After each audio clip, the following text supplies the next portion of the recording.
Биринчиден катып жүргөн президенттер сөзсүз түрдө өзүнүн мекенине, элине келиш керек. Эгер алар келбесе алып келиш керек. Акырын айтып алып келиш керек, күч менен болсо да алып келиш керек. Анткени президенттердин башка жакта катып жүрүшү кыргыз элине дагы, кыргыз мамлекетине дагы абийир алып келбейт да. Ошон үчүн мен алган маалыматтар боюнча ошо президент Жапаров айткан экен, келиңиз деп. Келип бир эмеге түшүнүк бериңиз деп. Ошону мен ойлойм туура кылган. Аскар Акаевдин биягына бул жака келгени туура деп эсептейм. Бирок ал бир жумага эле келбестен биротоло мекенине, Ала тоосуна көчүп келиш керек да эми. Көргөн жерде тентип жүрө бербей, качып жүрө бербей ошон үчүн. Мен ойлойм ошон үчүн келишим мен бул эле эмес, атама кимди дагы Бакиевди да алып келиш керек. Алып келип күнөөсү болсо, күнөөсүн тарттырыш керек. Акаевдин да күнөөсү жок болсо кой бериш керек. Эгер күнөөсү боло турган болсо анда күнөөсүн тартыш керек. Анткени ал кишинин Акаевдин жасаганда көп туура эмес иштери болгонун коомчулук билет. Агай, сиз ошол Акаевдин бийлигинин кулашына учурунда түздөн түз тиешеңиз дагы бар болгон. Анан азыр позицияңыз өзгөрдүбү? Биринчиден Акаевдин позициясын бийлигинин кулашына эле эмес, Акаев мага 15 жыл кордук көрсөткөндөрдүн бири болчу. Ошо Акаевдин аркасы менен 17 жолу камалып, дала жолу сабалып, уурдалып, ошонун аркасы менен. Канча 15 күн дайыным жоголуп кетип, эң Акаевден кордук көргөн инсан экөө болсо ошонун бири мен болгом да. Бирок ошондой болгон күндө дагы мен Акаевга кек сактабайм. Аман болсун. Бирок ал кандай болгон күндө дагы өзүнүн мамлекетине келип, бир жумага эле эмес, келип толугу менен буга чейинки жасаган иштери кандай болгон, ошону толугу менен айтып берип маалымат бериш керек. Кум төр боюнча кандай болгон, чындыкты жашырбай болгонун болгондой айткан. Кандай өзү да кандай жакшы иштер жасаган, анан кандай кемчиликтерди кетирген. Эмне үчүн анын баласы Канадага барып жүргөн, Айдар Раматылык Айдар деген баласы. Эмне үчүн анын баласы барыш керек, башкалар барбаш керек мисалы. Эмне үчүн ошол жанагы международный мафия деп аталган Кумтөр оперейтинг компани менен ушундай эмеге тиги кол койгон, мындайча кылмыштуу келишимге кол койгон. Эмне үчүн ушундай иштерге барган? Эмне үчүн ошол кездеги чиновниктердин бардыгы мына бүт байлыктын баарын эметип Кыргызстандан алып кетишкен. Канчалаган мына этаж үйлөрдүн баарын курушту. Анын баары байыды, балдарынын баары чет мамлекетте окуду. Эмне үчүн окуйт? Эмне үчүн карапайым адамдарды окубайт? Эмне үчүн Кумтөр ушундай абалга жетти? Эмне үчүн мөңгүлөрдүн баары талкыланды? Ушунун баардыгына Аскар Акаев жооп бериш керек. Агай, кылмыш ишинин ушул мөөнөтү өтүп кетти, азыр жооп бербейт деген дагы ойлор болуп атат. Буга кандай карайсыз? Мөөнөтү өтүп кетти деген срок давность алып салган, жок андай. Мыйзамды алып салган. Мурдакы мыйзам менен ошол өтүп кеткен болуп экен. Мурдакы мыйзам менен жооп беребиз, азыркы жаңы мыйзам? Жок, айтып атпаймынбы? Срок давность алып салган. Биздин жаңы бир 4-5 жыл мурун алынып салган. Ошон үчүн срок давность деген болбош керек бул жерде. Эчтеке жок. Ал мыйзамда ошондой. Анан бул жалгыз эле эме эмес, Кумтөр маселеси эмес, жалгыз эле башка окуясы эмес, бул Аксы окуясына жооп бериш керек Акаев. Аксы окуясы бар. Аксы окуяда 6 азамат каза болду. Шерал Назаркулов менен 7 Ачка Султан каза болду. Аларды атышты, ошо Акаевдин бийлиги аткан, туурабы? Алардын канчалаган балдары калды, аялдары жесир калды, балдары жетим калды. Ошол боюнча жооп бербей, ошон үчүн Аксынын дагы кан төгүлгөн боюнча качып кетти, туурабы? Анан ошол Аксы окуясын болгон үчүн ал киши кызматтан кеткен, ачыгын айтыш керек. Ошон үчүн Аксы окуясы боюнча да жооп бериш керек. Бул эле жалгыз эле Кумтөр эмес, азыр жаңы бийлик Аксы окуясы боюнча да Акаевди тергеш керек. Сизди ошол Акаевдин кишилери Аксы окуясында уурдап кеткен деген да имиштерди угуп жүрөбүз. Мунун кандайчалык деңгээлде чындыгы бар? Чем ошо Акаевдер уурдаткан эми. Аксы окуясынан кийин бул 2004-жыл болгон окуя. Ошол Акаевдин 60 жылдыгын өткөрүп атканда 10 ноябрда. Анын туулганы 10 ноябрь. Анан мен ошо каршы чыккам Акаевга. Бул деген 60 жылын өткөрбөш керек. Акаев деген кетиш керек деп, анан могу сумдун жанына бир 3 сааттын ичинде 5000 кол чогултканбыз. Көчөдө туруп алып, остановкада туруп алып. Анан анын баласы угуп калып, Анан мен аны 16 ноябрда мен 6 күндөн кийин уурдаткан Акаев, КГБга айтып. Уурдатып анан жер төлөдө 15 күн кармап жаткан. Үйлөрүм бар, чырылдап жүргөн ошонун баары. Ошонун бардыгына мен жооп берсин дебейм, ага жооп бербей эле койсун. Мен өзүмдүн укугумду өзүм коргоп алам.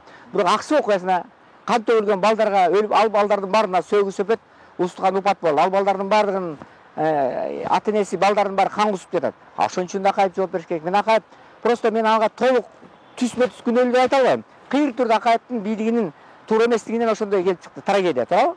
Ошон үчүн азыркы бийлик жалгыз эле Кумтөр боюнча эмес, Аксы окуясы боюнча дагы сураш керек Акаевден.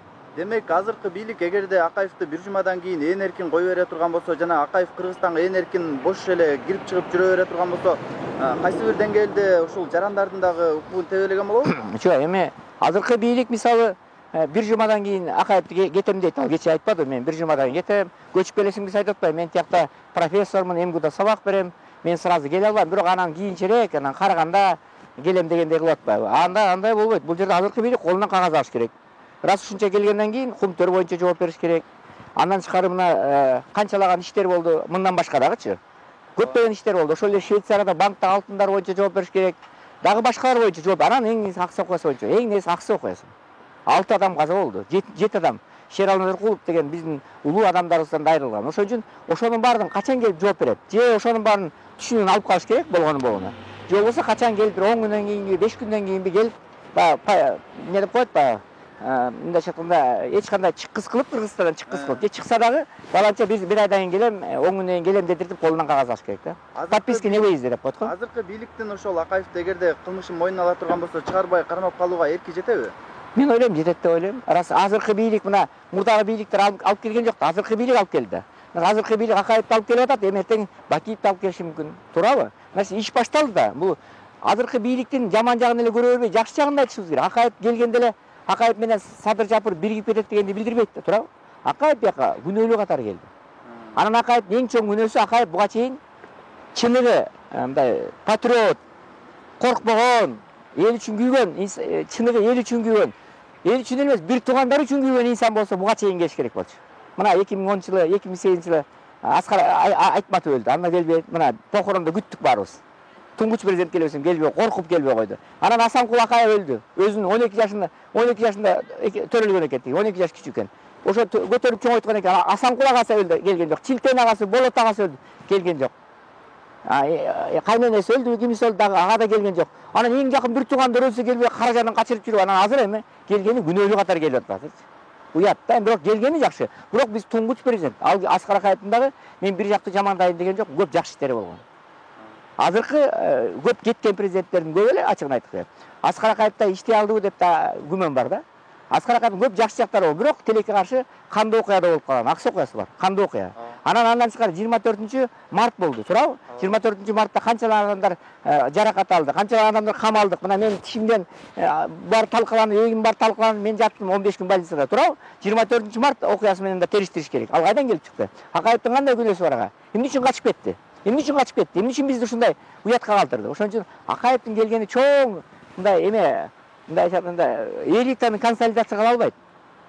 Просто ушундай күнөөлүү адамдар сөзсүз түрдө эртеби кечпи өзүнүн өлкөсүнө келиш керек дегенди билдирет да. Ошон үчүн азыркы бийликтин жакшы жагы алып келип атканы. Кылмышкерби, башкабы биздин президент деген атыбыз бар. Аты бар. Бакиев да ошондой кылмышкерби, президент алар мурда болгон. Ошолордун баардыгы бул өлкөдө келип же күнөөсү жок болсо эркин жүрсүн паркта, Турсунбай Акун сыяктуу. Же болбосо анда жазасын алыш керек. Түрмөдө туруш керек. Ошон үчүн же жообун алып элден кечирим сураш керек. Акаев да Бакиев элден кечирим сурабай атпайбы? Мына Акаев ушул убакка чейин күнөөсүн мойнуна албай келет. Мен күнөөлүү эмесмин дейт. Ошо жана 24-мартта 1000 деген 20 миң адамда баардык арак ичип алган, наркотик сайынган, бүт бузулган адамдар деп бизди айтат. Эми тияктан карап турдум бинокль менен. Жарымдан көп бүт бузулгандар, криминалдар экен дейт. Эми эмне деген? Биз эмне мисалы эмне деген бизди жаманаттык кылып атат, чыккан адамдардын баарын. Агай, анан дагы бир суроо да, азыркы бийлик ошо келишим менен алып келди деген дагы ойлор айтылып атат. Анан кандай келишим болушу мүмкүн? Мен ойлойм, бул жерде бир эле келишим, сиз түшүнүк берип коюңуз. Көп маселелерди азыркы бийлик билбейт да.